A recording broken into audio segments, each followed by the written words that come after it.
(11절) 말씀입니다. 경우에 합당한 말은 아로 새긴 은쟁반에 금상하니라. 아멘. 우리 옆에 있는 분들과 인사합시다. 잘 오셨습니다. 사랑합니다. 축복합니다. 저도 매주마다 혹은 매일마다 설교를 하지만 매주마다 강단에 와서 기도하는 우리 장로님의 기도에 늘 제가 힘을 얻고 은혜가 됩니다. 이 얼마나 매주마다 기도를 준비한다는 게 결코 쉬운 일이 아니거든요. 설교 준비하는 것도 쉬운 일은 아니겠지만 우리 장로님 기도 덕분에 강단에서 설교 직전에 이 기도에 힘입어서 또 여러분의 성도님들의 기도의 덕분에 이렇게 강단에 설 수 있게 해주신 하나님의 은혜에 참 감사합니다. 우리가 인생을 살아가면서 중요한 타이밍이 있고 적절한 때가 있어요. 그 때를 놓치면 때로는 후회하기도 하고 우리의 인생이 달라지는 경우들이 종종 있어요. 많은 사람들이, 어르신들이 이런 말씀을 하시죠. 이 결혼에도 다 때가 있다. 이 결혼의 적정 시기를 놓치면 결혼을 못하는 경우들도 있고, 이사를 할 때에도 망설이다 보면 결국엔 이사를 못하고 그냥 눌러 앉는 경우들도 있고, 또 남자들 같은 경우에는 군대를 가야 될 적절한 타이밍이 있는 경우도 있어요. 지금은 대부분의 사람들이 군대를 서로 가려고 한다라고 해요. 왜냐하면 군대에 가면 코로나 때문에 훈련이 없다는 거예요. 그냥 마스크만 쓰고 방역지침을 지키면서 그냥 부대 안에만 있다는 거예요. 그리고 월급도 많이 올라서 군대에서 차라리 돈을 벌고 오겠다라는 어떠한 그러한 생각을 하는 젊은 친구들도 종종 있음을 보게 돼요. 또 취업을 언제 하느냐, 또 언제 어디에 이력서를 내느냐, 그 타이밍이 굉장히 우리 인생에 또 중요한 경우도 있어요. 저는 땅은 없지만 또 땅을 가진 분들은 언제 땅을 팔고 또 사야지만이 좀 이익이 남지 손해가 될지 그 타이밍을 놓치면 또 그 땅을 팔지 못하는 경우도 있어요. 제가 이 춘천에 와서 조금씩 알아가고 있지만 이 모종도 적절한 타이밍에 심지 않으면 또 그 열매를 맺지 못하잖아요. 우리 권사님들한테 종종 배워요. 고추도 2번 심어야 되고 상추도 2번 심어야 되고 조금씩 배워가고 있는 적절한 인생에 있어서 타이밍이 있고 그 때가 있는 것 같아요. 이 전도서 3장 1절에 보니까 범사에 기한이 있고 만사에 다 때가 있다, 이런 말씀이 있어요. 이와 마찬가지로 우리들이 누군가를 만났을 때에 적절한 시기에 어떤 말을 하느냐, 그것도 굉장히 중요한 것 같아요. 제가 많은 신방과 또 결혼식장, 장례식장, 병문안, 이사신방, 많은 신방을 많이 다녀봤는데 그 가운데 때와 장소를 가리지 않고 이 적절하지 않은 말을 사용하는 실례들을 참 많이 보게 되었어요. 하나의 몇 가지 예를 들면, 장례식장을 가서 이제 기도를 하는 이제 집사님이나 중직자분들, 장로님들이 계셨는데 그 기도하는 중에 우리 장로님처럼 기도문을 적어오지 않는 어떤 분들은 계셔요. 그러나 보면 중언부언 하시다가 그 기도 끝에 계속해서 감사합니다, 몸해 주셔서 감사합니다, 감사합니다, 감사합니다, 이 말이 계속해서 장례식장에서 그 기도의 내용 가운데 포함되는 거예요. 이 많은 권사님들과 사람들이 장례식장에서 어떻게, 물론 하나님의 은혜로 천국에 간 것에 대한 감사는 있지만 이 장례식장에서 감사합니다, 감사합니다, 행여나 장례식장에 하나님을 믿지 않은 사람들이거나 그 죽음의 슬픔을 가지고 있는, 헤어짐의 슬픔에 빠져 있는 사람들한테 죽음은 결코 감사하다라는 그 말로 위로가 되지 않는 경우가 있기 때문에 시기적절한 말은 개인적으로는 아니라고 생각되어져요. 또 물론 결혼식장에서 이 주례하시는 분들이 그냥 행복하고 평안하게 좋은 말들 해주고 축복해주면 좋겠는데 주례사 중에 꼭 이혼이라는 단어를 써서 부정적인 이야기를 하고 무자식이 상팔자다라고 이야기를 하면서 이런 이야기를 하는 주례사를 종종 들어보기도 해요. 평생에 한 번 있을 그 결혼 예식에 그런 이야기를 통하여서 평생의 마음에 좀 상처를 가지고 결혼 시작을 하는 부부들도 보게 되었어요. 또 병문안을 가게 되었는데 그 상대방을 위로한다시고 나는 이거보다 더 심했고 더 아팠고 더 아픈 이야기, 더 부정적인 이야기, 더 불안한 이야기를 통하여서 위로하기는커녕 계속 환자에게 오히려 불안함과 불안한 마음만 조성해주고 오는 신방도 종종 보게 되었어요. 이사 신방을 하게 되는데 집이 왜 이렇게 좁냐, 왜 이렇게 베란다가 좁냐, 왜 이렇게 방이 작냐, 뭐 이런 이야기를 하면서 이사 신방을 가서 축하해주고 새로운 집에 이사 갔으니까 이 가정 가운데 평안을 빌어야 되는데 엉뚱한 이야기만 하고 오는 분들도 보게 되었어요. 장례식장, 결혼식장, 병문안, 이사신방, 우리가 만나는 어떤 상황에 따라서 적절하지 않은 말을 통하여서 상대방에게 상처를 주는 경우가 참 많이 있음을 저는 경험하게 되었어요. 저는 오늘 성경의 본문의 제목과 같이 경우에 합당한 말은 이라고 말하면서 11절에 아로 새긴 은쟁반의 금사가다 라고 말씀하고 있어요. 이 경우에 합당하다라는 말이 굉장히 번역하기 어려운 말씀이기도 해요. 이 바퀴 위에서 말해진 말이라는 의미를 가지고 있는데 이것을 조금 재해석하면 상황에 꼭 필요하고 지혜롭고 시기적절한 말이다 라는 것이 경우에 합당한 말이에요. 그러니까 이 경우에 합당한 말은 단지 옳은 말을 포함한 것이 아니라 단지 혹은 거짓이 없는 정확한 말을 의미하는 것이 아니라 상황과 어떤 형편과 시기와 어떠한 장소에 따라서 꼭 필요하고 지혜롭고 시기적절한 말이 경우에 합당한 말이다 라고 우리는 생각하면 된다는 것이에요. 이 잠언에서는 이 말과 관련된 여러 가지 이 구절들이 참 많이 있는데 이것과 관련해서 잠언 15장 23절에 보면 이렇게 말씀하고 있어요. 우리 같이 한번 읽어봅시다.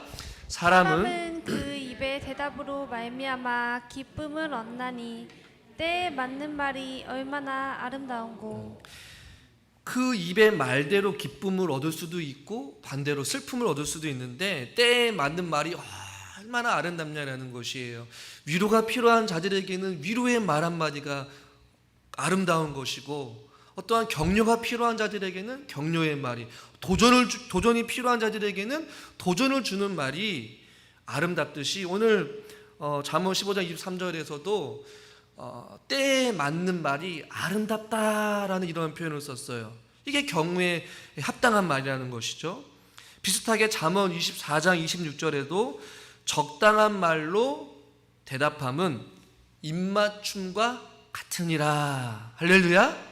이 적당한 말로 대답하는 것, 어떠한 질문과 어떠한 오고 가는 대화 가운데 적당한 말로 대답하는 것이 입맞춤과 같다라는 것이에요. 여러분, 입맞춤이 어떤 느낌일까요? 서로 사랑스럽고 서로 달콤하고 아름다운 말 아니겠어요? 그러니까 경우에 합당한 말이나 때에 맞는 말이나 적당한 말로 오고 가는 그 대화는 아름다운 대화요, 입맞춤과 같은 대화요, 오늘 본문과 같이 뭐라고 말하면 은쟁반의 금사가다라고 말씀하고 있어요. 이 당시의 은과 금은 굉장히 귀하고 소중한 것이거든요. 근데 귀하고 아름다운 이 은쟁반의 금사와 같이 때와 장소에서 적절한 대답과 지혜로운 말은 아름답고 값비싸고 귀한 그릇에 담긴 보기도 좋고 향기로운 그런 소중한 열매와 과일과 같다라고 오늘 잠언은 우리에게 교훈해주고 있는 것이에요.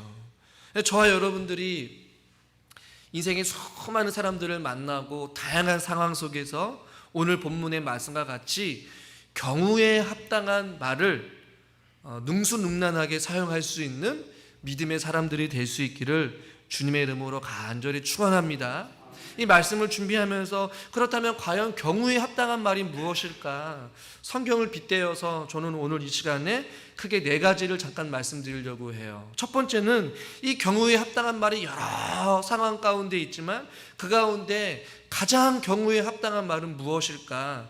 여러 가지 다 상황에 따라서, 형편에 따라서, 장소에 따라서, 만나는 사람에 따라서, 또 윗사람인지 아랫사람인지 다 다르겠지만 이 모든 것을 포괄하여서 경우에 합당한 말에 가장 첫 번째 여러분들과 우리가 한번 도전하고 우리가 적용하고 싶은 말은 무엇이냐면 바로 첫 번째는 침묵이에요. 침묵.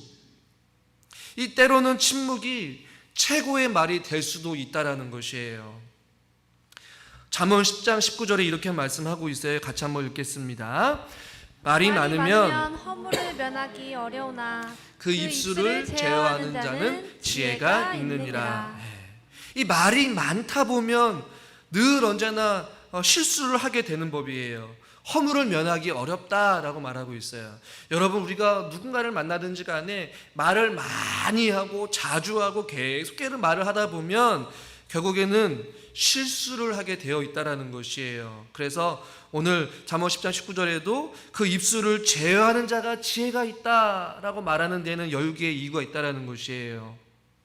말을 할 때 실수를 줄이는 방법, 때로는 상대방의 상처가 주는 것을 막을 수 있거나 혹은 그것을 방지할 수 있는 방법 중에 가장 좋은 방법은 때로는 침묵하는 것이에요. 조금 더 적극적으로 이야기하면 내가 상대방을 향하여서 말을 더 많이 하기보다는 더 많이 듣는 편을 택하는 것이 지혜롭다라는 것이에요. 이런 표현을 써서 조금은 죄송하지만 입이 방정이다라는 표현 여러분 아시잖아요.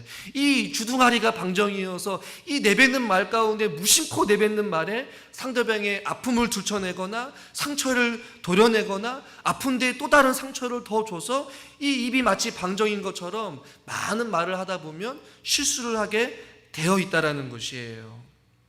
여러분, 욥을 여러분 잘 아실 거예요. 욥이 하나님과 그 사단의 대화 가운데 하나님의 허락하에 욥에게 많은 어려움이 찾아와요. 재산을 다 탕진하게 되고 사랑하는 자녀도 죽게 되고 또 욥 자신에게도 온몸에 욕창이 나서 말할 수 없는 고통 가운데 있었어요. 그런데 그 욥의 친구들이 욥을 찾아가요. 그런데 처음부터 욥에게 오고 가는 그 대화가 욥기의 말씀인데 처음부터 욥의 친구들이 욥에게 찾아가서 욥아 이게 웬일이냐, 너에게 다양한 일이 어찌된 일이냐 라고 이야기하면서 묻고 따지면서 그 원인을 발견하고 어떠한 상황 가운데 그 욥의 친구들이 욥에게 계속해서 쏟아붓듯이 말을 하지 않았어요. 성경을 잘 보시면 욥기 2장 13절에 이렇게 말씀하고 있거든요. 욥기 2장 13절 말씀 같이 한번 읽어보겠습니다. 밤낮 7일 동안 그와 함께 땅에 앉았으나 욥의 고통이 심함을 보므로 그에게 한마디도 말하는 자가 없었더라. 아멘. 여러분 보세요. 물론 나중에는 7일이 지나고 나서 그의 친구들이 욥에게 이야기를 하고 나면서 오가는 대화가 이제 욥기 말씀인데 욥의 친구들은 그 말할 수 없는 아픔과 상처와 어떠한 상실감에 빠져 있는 욥에게 다가가서 무려 7일 동안 밤낮으로 같이 함께 있으면서 침묵으로 욥과 함께 하였음을 보게 돼요. 여러분 아마 궁금했을 거예요. 그럼 욥에게 말을 건네고 싶을 거예요. 욥에게 질문을 했을 수도 있었을 거예요.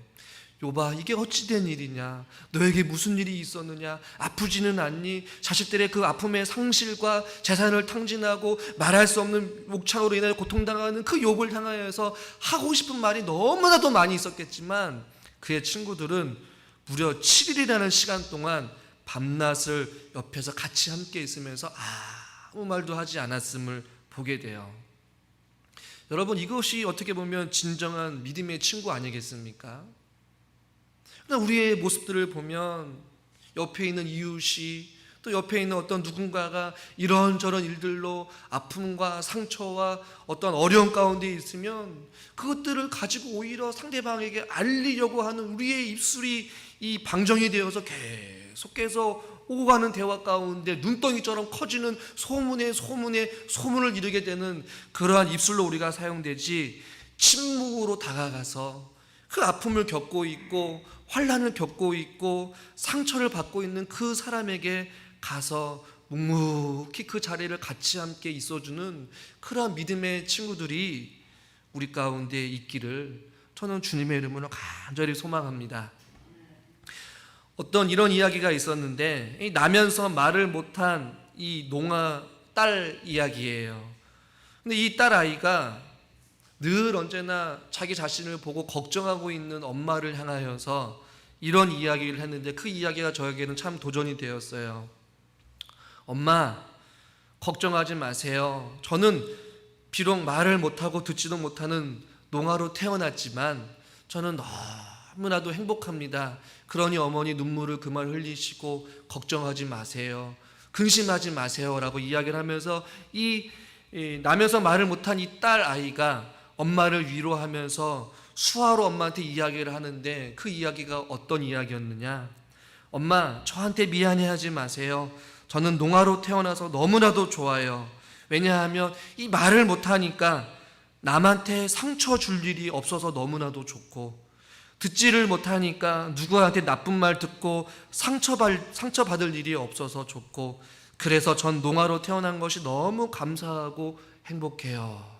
이런 이야기를 했어요.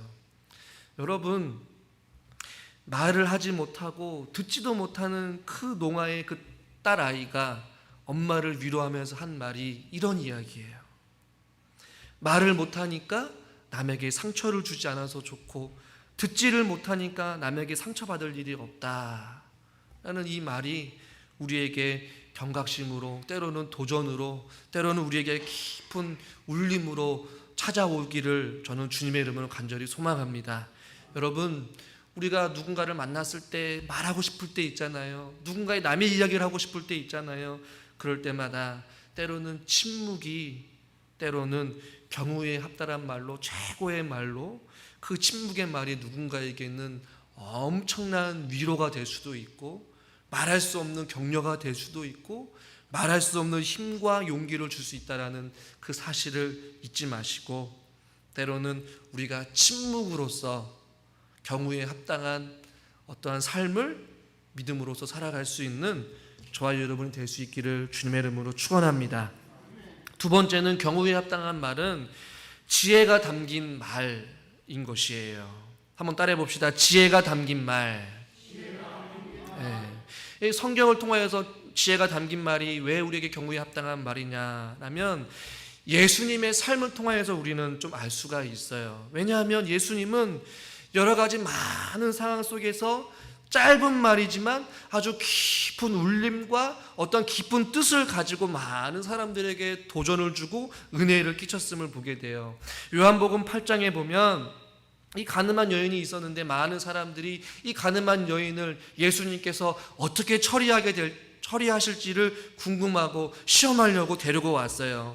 많은 사람들이 궁금했어요. 눈여겨봤어요. 예수님이 저 가늠하여서 현장에서 잡힌 그 여인을 어떻게 할 것인지, 율법으로 실질적으로 돌을 쳐서 죽이라고 말씀하실 것인지, 아니면 그 율법을 어떻게 해석할 것인지, 예수님이라면 과연 어떻게 행할 것인지에 대한 어떤 궁금증과 시험의 마음을 가지고 예수님을 찾아갔을 때에, 예수님께서는 땅에 뭐라고 썼는지 모르겠지만 땅에 글씨를 쓰고 예수님께서 일어나셔서 돌로 던지려고 율법으로 그 사람을 심판하려고 하고, 어떤 사람들의 분노와 또한 감추어진 죄와 위선을 들추어내시면서 그 여인을 살리시기 위하여서 예수님께서 딱 한마디를 하셨는데, 그 말씀이 여러분 무엇인지 아십니까?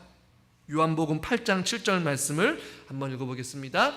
그들이 묻기를 맞이 아니하는지라. 이에 일어나 이르시되 너희 중에 죄 없는 자가 먼저 돌로 치라 하시고. 아멘.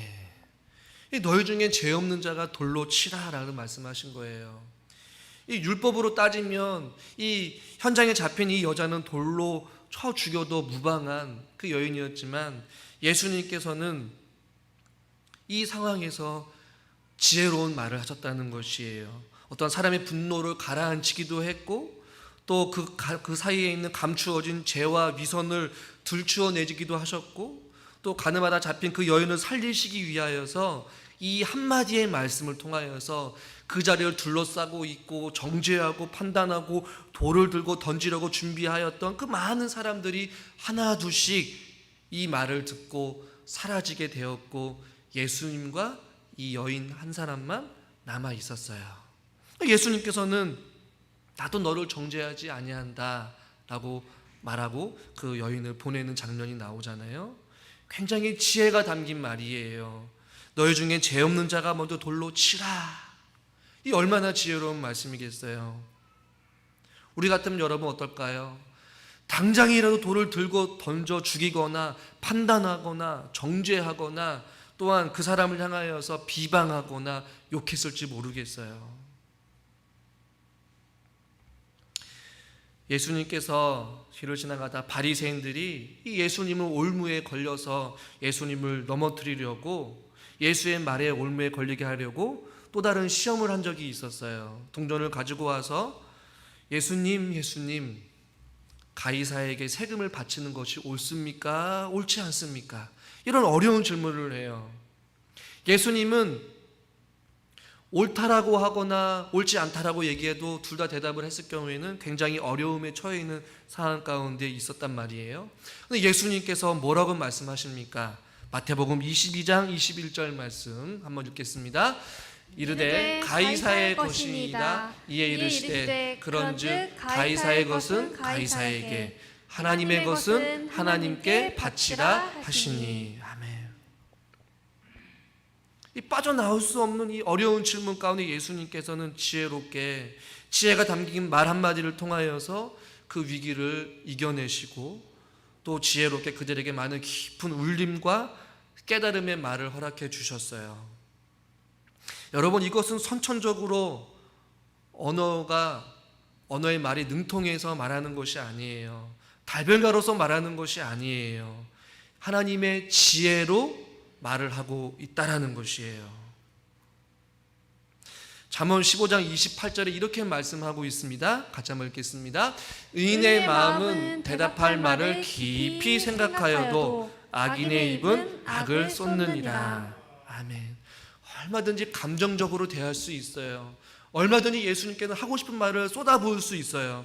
그러나 우리 예수님께서도 그 대답할 말을 깊이 생각하시고 하늘에서 내려오는 그 신령한 지혜로 말미암아 그 모든 문제들을 해결하기 위해 지혜로운 말을 하셨다라는 말씀이에요.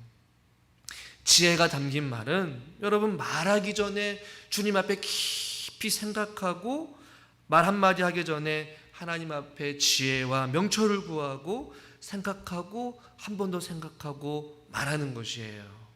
종종 목회자인 저도 이 하고 싶은 말을 하고 싶을 때에 종종 한 번쯤은 삭히거나 한 번쯤은 생각하고 한 번 더 생각하고 말을 안 하는 경우가 있어요.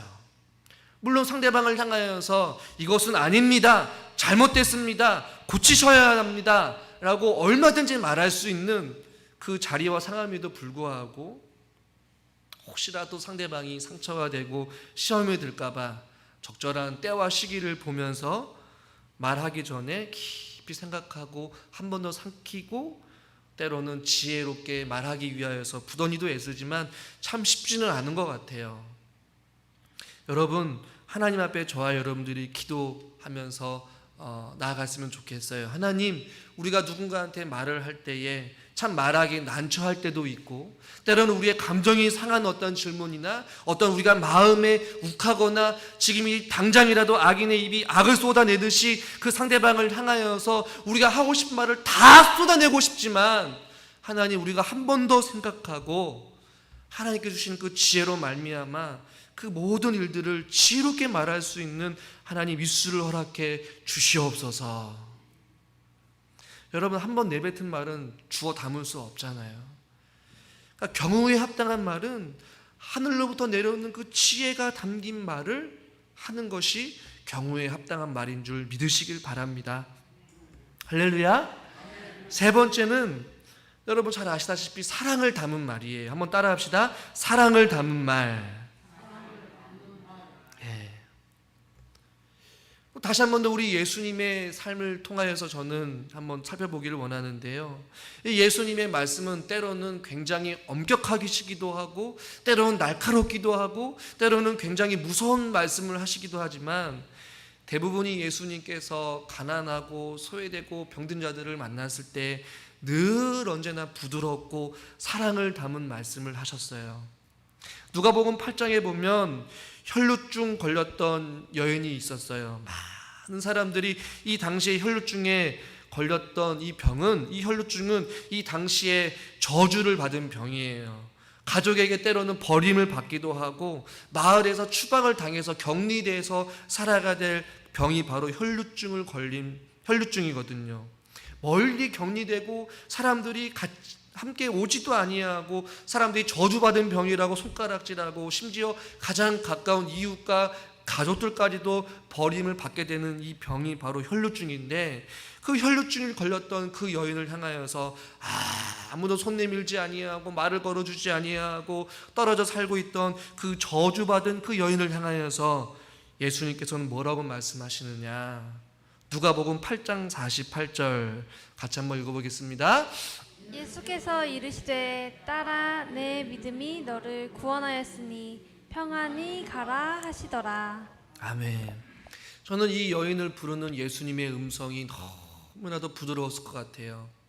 이 병을 고친 것도 중요하지만 저는 오늘 여러분들이 눈여겨봐야 될 것은 예수님이 그 여인을 향하여서 뭐라고 부르고 계십니까? 딸아 라고 말씀하고 있어요. 사랑하는 아들아, 사랑하는 누구누구야, 사랑하는 누구누구야 라고 말이죠. 아무도 자기 이름을 불러주지 아니하고, 아무도 따뜻한 말 한마디 건네지 아니하고, 버림받고 저주받아서 아무도 다가와 주지 않는 자기에게 주님께서는 그 한 명의 여인을 향하여서 딸아 라고 말씀하고 있어요. 얼마나 그 사랑스러운 말이겠어요. 이 혈루증 걸렸던 이 여인이 예수님께서 딸아 라고 할 때 그 음성을 듣고 온몸이 사르르 녹지 않았을까라는 생각을 해보게 돼요. 잠언 12장 18절에 이런 말씀이 있어요. 같이 한번 읽겠습니다. 칼로 찌름같이 함부로 말하는 자가 있거니와 지혜로운 자의 혀는 양약과 같으니라. 지혜로운 자의 혀는 양약과 같다라고 말씀하고 있어요. 주님이 이 여인을 불렀을 때 딸아라고 했던 이 말이 이 여인에게는 마치 양약과 같이 느껴졌을 거예요. 누군가가 내 이름을 이렇게 따뜻하게 부드럽게 불러주고 있구나 라고 하면서 이 여인이 병이 고치기 전에 이 여인의 마음부터가 하나님께서 어루만지고 계심을 우리는 보게 된다라는 것이에요.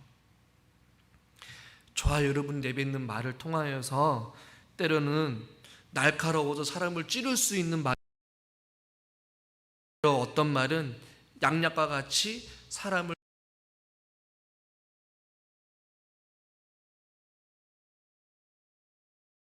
말인 줄 믿으시길 바랍니다. 말씀을 준비하면서 기독교 심리학과 교수이자 여성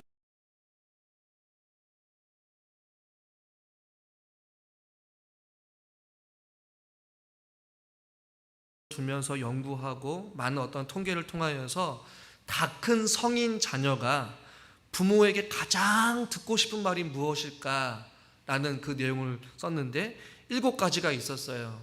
여러분 이것을 잘 기억하시고 여러분들의 다 큰 자녀들이 가장 듣고 싶은 말이니까 여러분들이 꼭 한 번씩은 해줬으면 좋겠어요. 그런데 그 책을 보고 보니까 별거 아니더라고요. 뭐냐면 첫 번째가 내가 자랑스럽구나. 내가 해낼 줄 알았어. 나는 내 부모라는 게 너무나도 자랑스럽구나 라는 말이래요. 그러니까 자녀들이 부모에게 듣고 싶은 말이 인정하는 말, 내가 자랑스럽구나 라는 말이라는 것이에요. 두 번째는 미안하다라는 말이래요. 어렸을 때 부모에게 알게 모르게 우리가 무심코 내뱉는 말들로 인하여서 이 자녀들도 상처가 됐단 말이에요. 그래서 이 부모가 그것을 기억하고 아들아 딸아 내가 참 그동안 너에게 미안했구나 라는 이 말이 이 자녀들이 가장 듣고 싶은 말 중에 하나가 두 번째라는 것이에요. 세 번째, 내가 너를 다 이해한다. 이 이해한다라는 거, 공감해 주는 거. 너가 그렇게 그동안 살아오고 그렇게 결정하고 그렇게 행동하고 그렇게 살아온 이 인생의 모든 여정들을 나는 다 알 수는 없지만 그래도 이해한다라는 이 말을 그렇게 듣고 싶다라는 것이에요. 그만큼 우리가 자녀를 향하여서 물론 사랑을 하지만 그 자녀를 다 사랑하지 못했던 것들에 대해서 반성하게 되었어요. 네 번째는 내가 무엇을 도와줄까라는 말이래요. 다섯 번째는 내가 너를 응원한다. 내 결정을 너는 지지한다 라는 말이래요. 그리고 여섯 번째가 사랑한다 라는 말. 우리가 부모와 자식 간에도 말은 꼭 그것을 말해야 되지 않으냐라고 말을 하지만 그래도 부모에게 사랑한다라는 이 말을 듣고 싶다라고 말을 해요. 그리고 마지막 7번째가 뭐냐면 누구누구야 어떻게 기도해 줄까라는 이 말을 자녀들이 가장 듣고 싶은 말 중에 7가지라고 이야기를 해요. 이것이 절대적인 기준이 될 수는 없지만 여러분 7가지 이 카테고리를 보시면 여러분 뭔가 대단한 게 있습니까?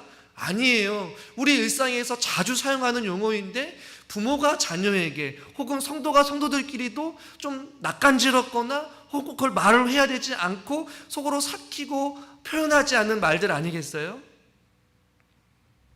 인정해주는 말, 미안합니다, 고맙습니다, 이해합니다, 공감해주는 말, 도와줄까요? 사랑합니다, 축복합니다, 내가 어떻게 기도해 줄까요? 이것은 성도 안에도 마찬가지 아니겠어요?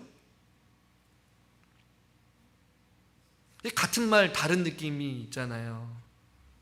여러분, 저와 여러분들이 물론 사랑이 많은 줄 알아요. 마치 부모가 자녀를 사랑하듯이 교회 안에 있는 한 형제요 자매인 저와 여러분들이 성도는 목회자를 사랑하고 목회자는 성도를 사랑하고 또 성도와 성도들끼리 우리가 주 안에서 사랑을 듬뿍 담은 말을 우리가 서로 할 수 있기를 주님의 이름으로 간절히 축원합니다. 아무리 같은 말이라 할지라도 사랑을 담은 말과 사랑을 담지 않은 형식적인 말은 어린 아이들도 느낄 수 있어요. 한번 따라해 봅시다. 듣기 좋은 소리보다 마음에 남는 말을 합시다. 그냥 듣기 좋은 말로 그냥 형식적으로 말하는 것이 아니라 우리가 서로가 인사할 때도 진심으로 권사님, 집사님, 장로님 한 주간 동안 평안하셨습니까? 때로는 내가 한 주간 동안 살아갈 때에 우리 장로님 얼굴이, 우리 권사님 얼굴이 갑자기 떠올랐는데 너무나도 보고 싶고 반갑습니다. 이런 얼마나 좋을까요?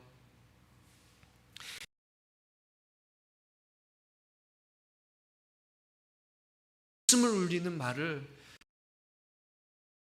가운데 서로를 향한 이 사랑의 마음으로 불같이 타오를 수 있기를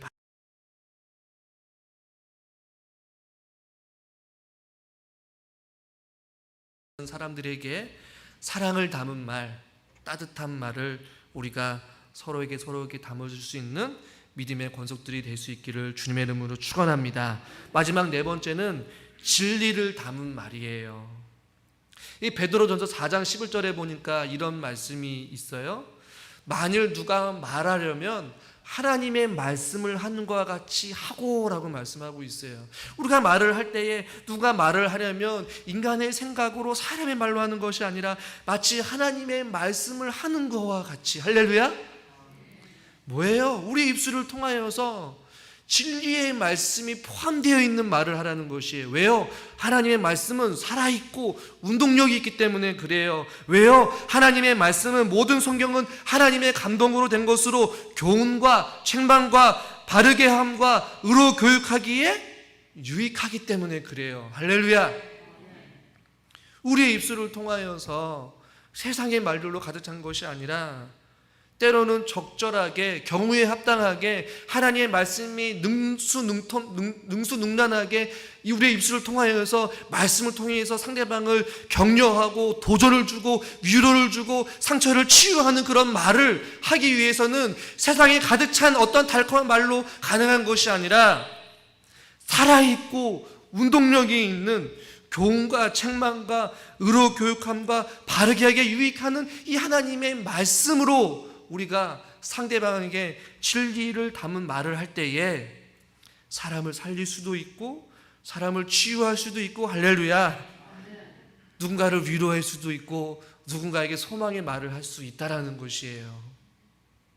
저는 이 말씀을 준비하면서 하나님 저에게도 만나는 모든 성도님들에게 우리의 내가 말하는 이 말씀을 통하여서 때로는 개인적으로 만나는 오고 가는 대화를 통하여서 하나님의 말씀을 담은 말을 하게 하여 주시옵시고 그 말씀을 통하여서 우리 성도님들이 때로는 위로가 되고 때로는 찔림이 되고 때로는 소망이 되고 때로는 치유가 되는 삶의 놀라운 변화를 줄 수 있는 그 말 한마디 한마디를 하게 하여 주시옵소서. 위로와 단순한 용기를 뛰어넘어 영원한 생명을 구원해 주시는 소망의 말을 우리가 할 수 있는 진리를 담은 아름다운 입술이 저와 여러분이 될 수 있기를 주님의 이름으로 간절히 축원합니다. 말씀을 정리하겠습니다. 경우에 합당한 말은 침묵하는 말이기도 하고, 하나님으로부터 내려오는 지혜가 담은 말이기도 하고, 주의 사랑으로 담은 사랑의 말이기도 하고, 진리를 담은 말이기도 합니다. 이 말씀을 잘 기억하시고 한 주간도 우리의 언어 생활 가운데에 승리의 삶을 살아갈 수 있는 저와 여러분 될 수 있기를 주님의 이름으로 간절히 축원합니다.